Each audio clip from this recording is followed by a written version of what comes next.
Rosemary செடிகளில் இது வரைக்கும் யாருக்குமே தெரியாத ஒரு விஷயத்தை நான் ஷேர் பண்ண போகிறேன். வீடியோவை பார்த்த உடனே சேவ் பண்ணி வச்சுக்கோங்க. இந்த ப்ரூனிங் பண்ண டே என்றைக்கு அப்படின்னா February 10, 2025.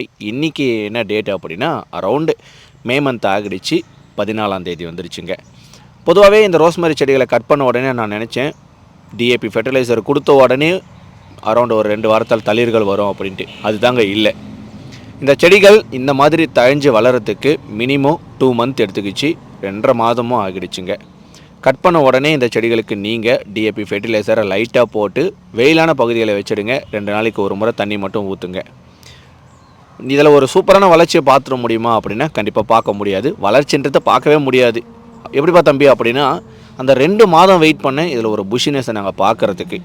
புதுசாக தளிர்கள் வராது. இருக்கிற தளிர்கள் கொஞ்சம் முன்னாடி தழிஞ்சு வளர்ந்து ஆரம்பிக்கும்.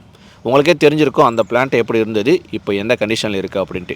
அவசரப்படாதீங்க, பொறுமையாக தான் தழிஞ்சு வளருமே. எல்லாருமே கேட்க வேண்டிய விஷயம் என்ன அப்படின்னா, எங்கள் செடிகள் 10 நாட்களாக வளரல, 1 மாதங்களாக வளரல அப்படின்னு கேட்டாங்க. நானும் அப்படி தான் நினச்சேன், இந்த செடி ஏன் 2 மாதமாக அப்படியே இருக்குது அப்படின்ட்டு. 3ஆவது மாதம் தான் தெரிஞ்சுது செடிகள் நல்லா வளர்ந்துருக்கு அப்படின்றத நோட் பண்ண முடிஞ்சுது. ஸோ அதனால் ஃபாலோவர்ஸ்க்கு சொல்ல வேண்டிய விஷயம் என்ன அப்படின்னா, எல்லா செடிகளுமே வேகமாக வளர்ந்துடும் அப்படின்னு இல்லைங்க. ஒவ்வொரு பிளான்ட்டுக்கு ஒவ்வொரு க்ரோத் டைமிங் இருக்குது. ஸோ ஒரு செடியை நடவு செய்கிறோம் அப்படின்னா வெயிட் பண்ணுவோம். ஒரு சூப்பரான ரிசல்ட் வர வரைக்கும் வெயிட் பண்ணி அந்த ரிசல்ட்டை பார்க்குறோம். ஸோ ஃபைனலி எங்களோட செடிகளை நாங்கள் நல்ல ஒரு ரிசல்ட்டை பார்த்தாச்சு. உங்கள் வீட்லேயுமே செடிகள் இருக்குது அப்படின்னா ப்ரூனிங் பண்ணிவிட்டு ஃபெர்டிலைசரை கொடுத்து ஒரு 1.5 மந்த் 2 மந்த் வெயிட் பண்ணுங்கள்.